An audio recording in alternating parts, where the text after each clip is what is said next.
بسم اللہ الرحمن الرحیم۔ جن دنوں یہ واقعات پیش آ رہے تھے، سلطان نے ہمدان کے نواح میں قیام کر رکھا تھا۔ چنانچہ ان حالات کو دیکھتے ہوئے سلطان نے ہمدان کے نواح سے کوچ کیا اور اصفہان کی طرف چلا گیا۔ سلطان فی الحال اپنے لشکر کو لے کر کسی مہم پر روانہ نہیں ہونا چاہتا تھا، اس لیے کہ اس کے لشکر کا بڑا حصہ ایاز بن سیف الدین اور چکرمش کے ساتھ آذربائیجان کی طرف گیا ہوا تھا، اور یہ بھی خبریں آ رہی تھی کہ محمد تباہ آزمائی کے لیے پھر ایک بہت بڑا لشکر جمع کر رہا ہے اور کسی بھی وقت سلطان کے خلاف حرکت میں آ سکتا ہے، اور اس کا بڑا سالار امیر نیال بن انوشگین بھی ادھر ادھر جا کر مزید لشکری بھرتی کرتے ہوئے اپنی عسکری طاقت اور قوت کو بڑھا رہا ہے۔ یہ صورتحال یقیناً سلطان برقیارو کے لیے تشویشناک تھی۔ ان حالات میں اس نے تیز رفتار قاصد ایاز بن سیف الدین کی طرف روانہ کیے اور اسے یہ پیغام بھیجا کہ وہ خود تو لشکر کے ساتھ آذربائیجان کی مہم کو مکمل کرے، جبکہ چکرمش کو چند دستوں کے ساتھ فوراً جزیرہ ابن عمر کی طرف روانہ کرے۔ جزیرہ ابن عمر کا پہلے ہی سلطان برقیاروق نے چکرمش کو وہاں کا حاکم مقرر کر رکھا تھا۔ ساتھ ہی سلطان نے یہ بھی پیغام بھیجا کہ چکرمش جب جزیرہ ابن عمر پہنچے گا تو اس کی وہاں آمد سے پہلے ہی سلطان کی طرف سے ایک لشکر وہاں پہنچ جائے گا، اور سلطان نے یہ بھی حکم دیا کہ چکرمش اس لشکر کے ساتھ حرکت میں آئے اور موصل کے حالات کو فی الفور درست کرے۔ سلطان برقیاروق کا قاصد اس وقت ایاز بن سیف الدین اور چکرمش کے پاس پہنچا جس وقت وہ باقیوں کے دوسرے لشکر کو بدترین شکست دینے کے بعد اپنے پڑاؤ میں منتقل ہو گئے تھے۔ چنانچہ قاصد نے جب یہ پیغام ایاز بن سیف الدین تک پہنچایا، اس وقت ایاز بن سیف الدین اپنی لشکر میں چکرمش کے ساتھ مل کر مال غنیمت کی تقسیم کا کام سر انجام دے رہا تھا۔ اس موقع پر جب سلطان کا پیغام ایاز بن سیف الدین کو ملا تو چکرمش اور چھوٹے سالار بھی اس کے پاس موجود تھے۔ موصل کے حالات کا سن کر ایاز بن سیف الدین اور چکرمش دونوں پریشان ہو گئے تھے۔ پھر قاصد کو مخاطب کر کے ایاز بن سیف الدین کہنے لگا، تھوڑی دیر تک چکرمش یہاں سے چند دستوں کے ساتھ روانہ ہوگا، تم اس کے ساتھ جانا۔ میری طرف سے واپس جا کر سلطان برقیارو کو یہ پیغام دینا کہ ہم نے وقت ضائع نہیں کیا، آپ کا پیغام ملتے ہی چکرمش لشکر کے ساتھ جزیرہ ابن عمر کی طرف روانہ ہو چکا ہے۔ قاصد یہاں تک کہنے کے بعد جب خاموش ہوا تب ایاز بن سیف الدین نے چکرمش کی طرف دیکھا، پھر کہنے لگا، چکرمش میرے بھائی، قاصد کو جو پیغام دیا ہے کیا؟ چکرمش مسکرایا، کہنے لگا، یہ پیغام غلط نہیں ہو سکتا میرے عزیز بھائی، میں آج ہی یہاں سے کوچ کروں گا۔ اگر اس معاملے میں تاخیر سے کام لیا گیا تو موصل کے خلاف مہم خطرناک صورت اختیار کر جائے گی۔ ایاز بن سیف الدین اور چکرمش نے چند دستوں کو علیحدہ کیا اور اسی روز چکرمش ان دستوں کو لے کر بڑی تیزی اور برق رفتاری کے ساتھ جزیرہ ابن عمر کی طرف روانہ ہو گیا تھا، اس لیے کہ چکرمش برقیارو کی طرف سے جزیرہ ابن عمر کا حاکم بھی تھا۔ یہ سارے کام نمٹانے کے بعد ایاز بن سیف الدین جب اپنے خیمے میں داخل ہوا تب کسی قدر فکر مندی کا اظہار کرتے ہوئے توزین بولی اور کہنے لگی، لشکر گاہ میں یہ افواہیں اڑی ہوئی ہیں کہ سلطان برقیاروق ہمدان سے نکل کر اصفہان کی طرف جا چکے ہیں اور موصل کے حالات انتہا درجے کے ابتر اور خراب ہو چکے ہیں اور وہاں بغاوتوں کا سلسلہ اٹھ کھڑا ہوا ہے۔ اس پر بڑی سنجیدگی میں ایاز بن سیف الدین نے اسبات میں گردن ہلائی، پھر کہنے لگا، توزین تمہارا کہنا درست ہے، لشکر میں واقعی یہ خبریں پھیلی ہیں اور یہ درست ہے، اس لیے کہ موصل کے حالات خراب ہوئے ہیں۔ سلطان برقیارو کی طرف سے ایک قاصد آیا تھا جو سلطان کا یہ پیغام لایا کہ چکرمش کو فوراً موصل کے حالات درست کرنے کے لیے روانہ کر دیا جائے۔ چنانچہ چکرمش کے حوالے کچھ دستے کیے ہیں اور وہ جزیرہ ابن عمر کی طرف کوچ کر گیا ہے۔ سلطان کی طرف سے ایک لشکر جزیرہ ابن عمر میں آ کر چکرمش کا انتظار کرے گا اور لشکر کو لے کر چکرمش باغیوں کے خلاف حرکت میں آئے گا۔ ایاز بن سیف الدین کی اس گفتگو سے توزین خوش ہو گئی تھی۔ پھر ایاز بن سیف الدین اسے وہ سامان دکھانے لگا جو مال غنیمت میں اس کے حصے میں آیا تھا۔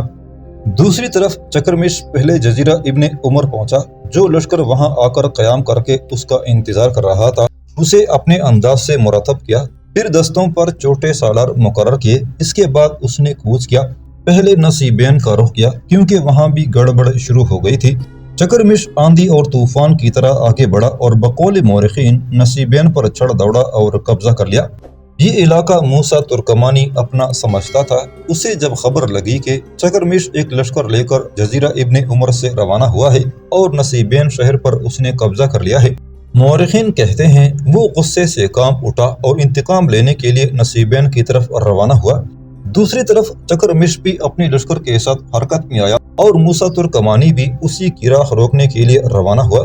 نصیبین کے نواح میں دونوں لشکر ایک دوسرے کے آمنے سامنے آئے۔ چکرمش ان حالات سے پہلے تنگ اور بیزار تھا، لہٰذا جو ہی موسیٰ ترکمانی اپنے لشکر کے ساتھ اس کے سامنے آیا تھا، چکرمش اس پر حملہ آور ہو گیا تھا۔ کچھ ہی دیر کی لڑائی اور ٹکراؤ کے بعد موسیٰ ترکمانی پر واضح ہو گیا کہ اس کی شکست اور اس کی ہزیمت یقینی ہے، اور یہ کہ چکرمش اپنے لشکر کے ساتھ بڑی تیزی سے اس پر اور اس کے لشکریوں پر حاوی ہوتا چلا جا رہا ہے۔ یہ سوچتے ہوئے موسیٰ ترکمانی نے شکست قبول کی اور باگ کھڑا ہوا، اور بقول مورخین چکرمش نے آگے بڑھ کر موصل شہر کا محاصرہ کر لیا۔ اس شکست سے موسیٰ ترکمانی بڑا مایوس ہوا۔ چنانچہ مورخین کہتے ہیں کہ موسیٰ ترکمانی نے اپنی مدد کے لیے دیار بکر کے حاکم کے علاوہ اپنے کچھ اور ساتھیوں کو بھی اپنی امداد کے لیے طلب کر لیا، اور دیار بکر کے حاکم کو اس نے یہ لالچ دی کہ اگر وہ چکرمش کے خلاف اس کی مدد کرے اور موسیٰ ترکمانی کامیاب رہا تو وہ دیار بکر کے عامل کو کنعان نام کا قلعہ حوالے کر دے گا۔ چنانچہ اس پر دیار بکر کا عامل راضی ہو گیا، اور دوسرے جو موسیٰ ترکمانی کے جاننے والے تھے وہ بھی اس کی مدد کو آ پہنچے۔ اس طرح انہوں نے بہت بڑا اور جرار لشکر تیار کر لیا۔ یہ صورتحال یقیناً چکرمش کے لیے تشویشناک تھی۔ اس نے مصلحت سے کام لیا۔ جب دیکھا کہ دشمن کی قوت بہت زیادہ ہو گئی ہے، تب اس نے موصل کا محاصرہ اٹھا لیا، لیکن زیادہ دور نہیں گیا، نزدیک ہی رہا اور حالات پر نگاہ رکھی۔ پھر ٹکرایا اور ایک آدمی کے ذریعے اس نے موسیٰ ترکمانی کو قتل کروا دیا۔ دوبارہ اس نے موصل کا محاصرہ کر لیا، اور موصل پر قبضہ کرنے کے بعد چکرمش نے اپنی طاقت اور قوت کو مزید مستحکم کرنا شروع کر دیا تھا۔ دوسری جانب دیار بکر کے حاکم نے چونکہ موسیٰ ترکمانی کی مدد اس وعدے پر کی تھی کہ قلعہ کنعا اس کے حوالے کر دیا جائے گا، چنانچہ دیار بکر کے حاکم نے کنعا نام کے قلعے پر قبضہ کر لیا۔ مورخین یہ بھی لکھتے ہیں دیار بکر کے اس حاکم کا خاندان ایک عرصہ تک قلعہ کنعا پر حکمرانی کرتا رہا۔ انہی دنوں جبکہ ایاس بن سیف الدین آذربائیجان میں اور چکرمش موصل میں مصروف کار تھا، ایک اور تبدیلی رونما ہوئی۔ محمد سلطان برق یارو کے ہاتھوں شکست اٹھانے کے بعد اصفہان سے بھاگا تھا۔ چنانچہ جب اس نے اپنی عسکری حالت خوب مضبوط اور مستحکم کر لی، تب اس کا سالار امیر نیال بن انوشکین ایک روز مورخین کے مطابق اس کی خدمت میں حاضر ہوا، اور اس نے محمد سے یہ اجازت لی کہ اسے رے شہر پر حملہ آور ہونے کی اجازت دے دی جائے۔ محمد نے غیر ذمہ داری کا مظاہرہ کیا، نیال بن انوشگین کو اس کی اجازت دے دی۔ چنانچہ نیال بن انوشگین اور اس کا بھائی علی بن انوشگین دونوں سفر کے مہینے میں 498 ہجری کو رے پہنچے۔ رے شہر پر جو سلطان برق یارو کا حاکم تھا، اسے جب اتنے بڑے لشکر کی آمد کی اطلاع ہوئی تو اس نے اطاعت قبول کر لی۔ چنانچہ نیال بن انوشگین اور اس کے بھائی نے رے شہر پر قبضہ کر لیا۔ اس موقع پر سلطان برق یارو کی حویلی کے محافظ بروزہ کو لے کر حرکت میں آئے، اور رے شہر کے شمال میں جہاں ایک محافظ رہنے والا تھا اس جگہ کی طرف چلے گئے تھے۔ رے میں داخل ہونے کے بعد نیال بن انوشگین اور اس کے بھائی علی بن انوشگین نے رے شہر کے لوگوں کے ساتھ بے رحمی اور ظلم کیا، لوگوں سے تاوان وصول کیا، اور ایسا ظلم اور جبر انہوں نے رے شہر کے لوگوں پر روا رکھا جو اس سے قبل کسی نے نہ کیا ہوگا۔ سلطان برق یارو ان دنوں بڑا بے بس اور مجبور تھا، اور اس کے لشکر کا ایک حصہ ایاس بن سیف الدین کے سرکردگی میں آذربائیجان میں مصروف کار تھا، اور ایک اور حصہ چکرمش کی کمانداری میں موصل کے حالات درست کر رہا تھا۔ سلطان کو جب رے شہر کے حالات کا علم ہوا تو اسے بڑا دکھ اور صدمہ ہوا، اور نیال بن انوشگین پر غصہ بھی آیا کہ رے شہر کے سلطان کے حاکم کو شہر بدر کر کے نیال بن انوشگین رے پر خود قابض ہو گیا ہے۔ چنانچہ انوشگین سے نمٹنے کے لیے سلطان برق یارو نے اپنے ایک اور سالار امیر برسک کو لشکر دے کر روانہ کیا۔ چنانچہ رے شہر کے نواح میں نیال بن انوشگین اور برسک کے درمیان ہولناک ٹکراؤ ہوا۔ اس ٹکراؤ کے نتیجہ میں نیال بن انوشگین اور اس کے بھائی علی بن انوشگین دونوں کو بدترین شکست کا سامنا کرنا پڑا۔ وہ اپنے لشکر کے ساتھ بھاگ گئے، اور برسک نے آگے بڑھ کر رے شہر پر قبضہ کر لیا۔ ایسا ہونے کے بعد سلطان برق یارو کی حویلی کے محافظ جو شمال کی طرف چلے گئے تھے، وہ پھر بروزہ کو لے کر واپس رے شہر میں آ گئے تھے۔ نیال بن انوشگین بڑا غیر ذمہ دار اور بد مزاج انسان تھا۔ مورخین لکھتے ہیں کہ برسک کے ہاتھوں شکست اٹھانے کے بعد علی بن انوشگین تو قزوین کی طرف چلا گیا۔ وہ ویسے بھی قزوین کا حاکم تھا، جبکہ اس کا بڑا بھائی نیال بن انوشگین اپنے لشکر کو لے کر بغداد کی طرف روانہ ہوا۔ چونکہ اس کے پاس ایک خاصا بڑا لشکر تھا۔ جب وہ بغداد پہنچا تو مورخین کہتے ہیں کہ خلیفہ مستظہر نے اس کی بڑی آؤ بھگت کی اور نہایت عزت و احترام سے ٹھہرایا۔ اس موقع پر بزور قوت نیال بن انوشگین نے لوگوں کو سلطان محمد کی اطاعت اور فرمانبرداری پر اکسایا۔ اپنے کچھ ساتھیوں کے ساتھ اس نے بغداد میں ایک خاص جلسہ منعقد کیا، سلطان محمد کی حمایت کرنے کا حلف اٹھایا اور اس کے بعد نیال بن انوشگین کے تحت کام کرنے والے محمد کے وہ سارے لشکری حلہ شہر کے حاکم صدقہ بن مزیز کے پاس چلے گئے تھے، اسے بھی اپنے ساتھ ملایا اور دوبارہ بغداد کا رخ کیا۔ صدقہ بن مزیز کو ساتھ ملانے کے بعد نیال بن انوشگین کی عسکری طاقت اور قوت میں چونکہ بڑا اضافہ ہو گیا تھا، لہٰذا مورخین کے مطابق پھر بغداد آیا اور بغداد میں قدم جمانے کے بعد اہل بغداد سے ظالمانہ برتاؤ کرنا شروع کر دیا۔ خلیفہ مستظہر کو بے بس کر دیا اور وہاں ستم ظریفی کے ساتھ حکومت کرنے لگا۔ خلیفہ کے حکم کے بغیر لوگوں پر جرمانے کیے، سوداگروں اور رؤساء سے تاوان وصول کیا۔ چنانچہ مورخین کہتے ہیں نیال بن انوشگین کے ظلم و تشدد میں ایسا اضافہ ہوا اور اس کا ایسا چرچا ہوا کہ کوئی اس کی چیرہ دستیوں اور مظالم سے محفوظ نہ رہا۔ چنانچہ کچھ لوگ خلیفہ مستظہر کی خدمت میں حاضر ہوئے اور بغداد میں نیال کے ظلم و ستم سے خلیفہ کو مطلع کیا۔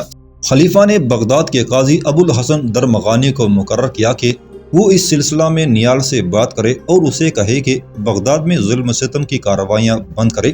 مورخین لکھتے ہیں کہ نیال نے عہدہ پیمان کا حلف اٹھایا کہ میں اہل بغداد کے ساتھ نرمی اور مہربانی سے پیش آؤں گا اور کسی قسم کا ظلم نہیں کروں گا، لیکن سب کچھ بیکار گیا اور وہ اپنی بد عادات سے باز نہ آیا۔ چنانچہ خلیفہ مستظہر نے نیال بن انوشگین کے جور و ستم اور بد اعمالیوں کو روکنے کے لیے حلہ شہر کے حاکم صدقہ بن مزیز کو طلب کیا۔ شوال کے مہینے میں صدقہ بن مزیز بغداد پہنچا اور نیال بن انوشگین سے ملاقات کی اور اسے بغداد چھوڑ دینے کا قرار لے کر واپس اپنے شہر حلہ چلا گیا اور اپنے بیٹے کو بغداد میں چھوڑ گیا تاکہ وہ نیال بن انوشگین کو ظلم و ستم روکنے کا پابند کرے۔ نیال بن انوشگین پر اس کا بھی کچھ اثر نہ ہوا۔ غارت گری، خون ریزی، راہ زنی اور بالجبر رقوم وصول کرنے کا طریقہ بدستور رکھا۔ نیال بن انوشگین کی غارت گری دارالخلافہ بغداد تک محدود نہ تھی، قرب و جوار کی بستیاں اجڑ گئیں، راستے بند ہو گئے، امن کا نام مٹ گیا۔ خلیفہ نے دوبارہ حلہ کے حاکم صدقہ بن مزیز کو اس صورتحال سے آگاہ کیا۔ اسی دوران کچھ اور سالاروں نے بھی کمر ہمت باندھی اور نیال بن انوشگین کے خاتمے کے لیے نکلے۔ چنانچہ نیال بن انوشگین اس سے مطلع ہو کر بڑی افراتفری اور تیزی سے بغداد سے نکلا اور آذربائیجان کا رخ کیا۔ اس کو یہ خبر نہیں تھی کہ آذربائیجان میں اس وقت ایاز بن سیف الدین ایک لشکر کے ساتھ باغیوں سے نمٹ رہا ہے۔ ان حالات میں جبکہ محمد کا سالار نیال بن انوشگین بغداد سے نکل کر آذربائیجان کی طرف چلا گیا تو انہی دنوں سلطان برقیارو کا ایک سالار گمشتگین اصفہان سے نکلا۔ یہ دراصل جگہ جگہ سے سلطان برقیارو کے لیے لشکر جمع کرنے کے علاوہ بڑی تیزی اور محنت سے سلطان کی اطاعت اور فرمانبرداری کے لیے کام کر رہا تھا۔ چنانچہ نیال بن انوشگین کے بغداد سے نکلنے کے بعد یہ گمشتگین جس نے ایک لشکر جمع کر لیا تھا، قیام و کوچ کرتا ہوا وہ بڑی تیزی کے ساتھ پہلے قرسین کے مقام پر پہنچا، جہاں سلطان برقیارو کے حمایتیوں کے کچھ گروہ بھی گمشتگین سے آ ملے، جس سے گمشتگین کی طاقت اور قوت میں اضافہ ہوا۔ چنانچہ گمشتگین ان لوگوں کے ساتھ بغداد کی طرف بڑھا اور بغداد میں جو سلطان برقیارو کی مخالف قوتیں تھیں انہیں مار بگا کر شہر سے باہر نکال دیا اور خود بغداد میں قیام کر لیا۔ بغداد میں قیام کرنے کے بعد گمشتگین نے سب سے پہلا کام یہ کیا کہ محمد کی حمایتی اور سلطان برقیارو کے بڑے مخالف صدقہ بن مزیز کی طرف سے اس کے مرکزی شہر حلہ ایک قاصد کو روانہ کیا اور صدقہ بن مزیز کے نام یہ پیغام بھیجا کہ وہ سلطان برقیارو کی اطاعت قبول کرے۔ صدقہ بن مزیز نے بقول مورخین انکار کر دیا اور وہ بھی مختلف شہروں میں گھوم پھر کر لوگوں کو سلطان برقیارو کے خلاف کرنے لگا۔ چنانچہ ان حالات میں صدقہ بن مزیز ایک بہت بڑا لشکر لے کر بغداد کی طرف بڑھا۔ راستے میں جس قدر چھوٹے بڑے گاؤں ملے سب کو لوٹ لیا اور بغداد پہنچ کر وہ آفت مچائی کہ بقول مورخین توبہ ہی بھلی۔ چنانچہ صدقہ بن مزیز اور اس کے سالاروں اور ساتھیوں کے بغداد میں آنے کے بعد بغداد میں گرانی بے حد بڑھ گئی، لوگوں کو اپنی عزت اور اپنے مال و اسباب کا سنبھالنا مشکل ہو گیا، کاروبار بند ہو گیا۔ مورخین یہاں تک لکھتے ہیں کہ راستہ چلنا دشوار ہو گیا، فتنہ فساد کی کوئی انتہا نہ تھی۔ اس کے بعد صدقہ بن مزیز اپنے ساتھیوں کے ساتھ بغداد سے نکلا اور رم اللہ میں قیام کر لیا۔ اس موقع پر چونکہ بغداد کے لوگوں کو بے پناہ نقصان اٹھانا پڑا تھا، لہٰذا بغداد کے لوگ مسلح ہو کر حرکت میں آئے اور صدقہ بن مزیز سے انتقام لینا چاہا۔ لیکن اس میں انہیں ناکامی ہوئی۔ اب صدقہ بن مزید نے بغداد کے لوگوں پر مزید ظلم کرنے کی ٹھان لی۔ اس موقع پر خلیفہ مستظہر نے قاضی ابو الحسن دامغانی، تاجروں اور رؤساء کو صدقہ بن مزید کے پاس بھیجا، صلح اور اطاعت کا پیغام دیا۔ صدقہ بن مزید نے یہ شرط پیش کی کہ آپ سلطان برقیارو کے سالار کمشتگین کو بغداد سے نکال دیجیے۔ اس لیے جو ہی صدقہ بن مزید بغداد سے نکلا تھا، کمشتگین پھر بغداد میں گھس کر حاوی ہو گیا تھا اور لوگوں کے ساتھ اس نے نرمی اور شفقت کا رویہ اختیار کیا تھا۔ خلیفہ مستظہر کمشتگین کو نکالنا تو نہیں چاہتا تھا، اس لیے کہ اس نے بغداد کے حالات درست کیے تھے، لوگوں کے ساتھ بڑا نرم رویہ رکھا تھا، جبکہ صدقہ بن مزید کی طرف سے دھمکی ملی کہ وہ بغداد پر حملہ آور نہیں ہوں گے اگر کمشتگین کو بغداد سے نکال دیا جائے۔ چنانچہ اس شرط کے پیش نظر کمشتگین سے خلیفہ نے التماس کی کہ وہ بغداد سے نکل کر نہروان کی طرف چلا جائے۔ کمشتگین چونکہ سلطان برقیارو کا سالار تھا اور برقیارو کی طرح وہ بھی مسلمانوں کا قتل عام نہیں چاہتا تھا، لہذا خلیفہ کی بات مانتے ہوئے وہ بغداد سے نکلا اور نہروان کی طرف چلا گیا۔ اس طرح بغداد اور اس کے نواح میں فتنہ و فساد تمام ہو گیا۔ صدقہ بن مزید اپنے مرکزی شہر حلہ کی طرف چلا گیا اور حلہ کے علاوہ دوسرے بہت سے علاقوں میں اس نے سلطان برقیارو کے علاوہ محمد کے نام کا خطبہ جاری کرنے کے پیغام بھجوانے شروع کر دیے۔ سلطان برقیارو کا سالار کمشتگین بھی آرام اور سکون سے نہیں بیٹھنے والا تھا، چنانچہ بغداد سے نکل کر وہ نہروان پہنچا اور وہاں سے بھی کوچ کیا اور واسط شہر کا رخ کیا۔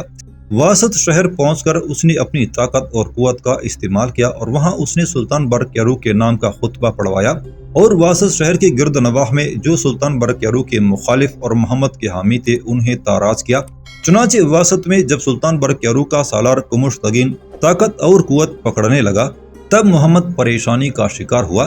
اس نے تیز رفتار قاصد صدقہ بن مزید کی طرف روانہ کیے جو حلہ شہر کا حاکم تھا اور اس سے کہا کہ برقیارو کا سالار کمشتگین اپنی حدود سے بڑھ کر برقیارو کا ساتھ دے رہا ہے اور جدھر جدھر جاتا ہے وہاں لوگوں اور شہروں کو سلطان برقیارو کا مطیع اور فرم بردار بناتا جا رہا ہے، لہٰذا اس پر حملہ آور ہو کر اسے واسط شہر سے نکال باہر کیا جائے تاکہ وہ آنے والے دنوں میں برقیارو کے حق میں کوئی مہم جاری نہ رکھ سکے۔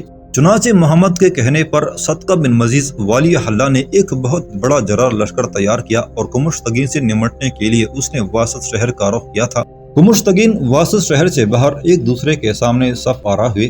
صدقہ بن مزید کا لشکر کمشتگین کے لشکر سے دگنے سے بھی زیادہ تھا، لیکن کمشتگین نے ہمت نہیں ہاری اور خم ٹون کر وہ صدقہ بن مزید کے سامنے آ گیا تھا۔ صدقہ بن مزید کو کیونکہ اپنی طاقت و قوت کو اور اپنی لشکر کی عددی فوقیت پر ناز اور گھمنڈ تھا، لہٰذا صفیں درست ہوتی ہی کمشتگین اور اس کے لشکر پر حملہ آور ہو گیا تھا۔ جوابی کارروائی کرتے ہوئے کمشتگین بھی حرکت میں آیا اور وہ بھی ان پر حملہ آور ہو گیا تھا۔ کمشتگین نے اپنی طرف سے پوری کوشش کی کہ صدقہ بن مزید کو شکست دے کر بھاگنے پر مجبور کر دے، لیکن صدقہ بن مزید کے پاس اس کی نسبت بہت بڑا لشکر تھا، لہٰذا کمشتگین کو پسپائی اختیار کرنا پڑی۔ بقول مورخین صدقہ بن مزید کے ہاتھوں پسپائی اٹھانے کے بعد کمشتگین سلطان برقیارو کی طرف چلا گیا تھا۔ آذربائیجان کے باغیوں کا تیسرا لشکر مراغہ کے نواح میں پڑاؤ کر گیا تھا، چنانچہ سورج غروب ہونے سے پہلے ایاز بن سیف الدین اپنی لشکر کے ساتھ مراغہ شہر کے جنوب مشرق میں آ کے پڑاؤ کر گیا تھا۔ پڑاؤ میں عورتوں کی حفاظت کے لیے چند دستے مقرر کر دیے گئے تھے اور پھر لشکر کے کانے کا اہتمام کے بعد ایاز بن سیف الدین نے اپنی لشکر کو بالکل تیار اور مستعد کر دیا تھا، اس لیے کہ اس کے مخبر اب باغیوں کے تیسرے لشکر کے متعلق بڑی تیزی سے خبریں پہنچانے لگے تھے۔ آخری خبر جو آئی تھی اس کے مطابق باغیوں کا لشکر مراغہ شہر سے صرف 4 مشل کے فاصلے پر رہ گیا تھا، چنانچہ ایاز بن سیف الدین نے اپنی لشکر کی صفیں درست کرنا شروع کر دی تھی۔ دوسری طرف باغیوں کا لشکر جب ایاز بن سیف الدین کے سامنے آیا اور باغیوں کے سپہ سالار نے دیکھا کہ سلطان برقیارو کے جس لشکر کو اپنا ہدف بنانے کے لیے وہ آئے ہیں وہ پہلے ہی ان سے نمٹنے کے لیے آیا ہے، اپنی صفیں درست کر چکا ہے، یہ صورتحال ان کے لیے یقیناً پریشانی، حیرت، خوف اور اندیشوں کا باعث تھی، اس لیے کہ مراغہ کے جنوب میں پہنچنے کے بعد ان کا تو اپنے باغی 2 لشکروں کے ساتھ رابطہ ہونا تھا، اس کے بعد سلطان برقیارو کے لشکر پر ضرب لگانی تھی، لیکن سلطان برقیارو کے لشکر کو اپنے سامنے دیکھ کر پہلے تو وہ اپنے حواس کھو سے بیٹھے تھے، آخر انہیں حالات سے مصالحت کرنا پڑی۔ صورتحال جو ان کے سامنے تھی ان سے نمٹنے کے لیے انہوں نے فوراً اپنی لشکر کی صفیں درست کرنا شروع کر دی تھی۔